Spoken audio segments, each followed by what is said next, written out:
Hello everyone, welcome back to creative art studio. So जैसे कि आप देख रहे हो, हमने यहाँ पर ओपेक वाटर कलर गोशे मंगाए हैं जो कि डेल एंड रॉनी के हैं, और साथ ही में मैंने यहाँ पर एक पैलेट भी मंगाई है। ओके, सो पहले हम इसे ओपन कर लेते हैं। ओके, सो थोड़ा टाइम लग रहा है। एक्चुअली मैं एक ही हाथ से शूट कर रहा हूँ और एक हाथ से आप लोगों को ओपन करके बता रहा हूँ। ओके, सो यहाँ पर ये कुछ इस टाइप से है।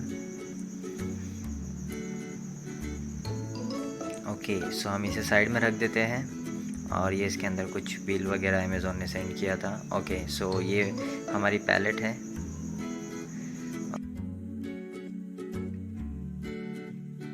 और मैंने इसमें ऑलरेडी कलर डाल के रखे हैं। ओके, सो देखते हैं फिर गौशे कैसे चलते हैं।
आई होप आप सभी को वीडियो पसंद आई होगी। ऐसे ही इंटरेस्टिंग वीडियोज़ एंड डेमोज़ के लिए प्लीज़ चैनल को लाइक शेयर एंड सब्सक्राइब करें। Thank you.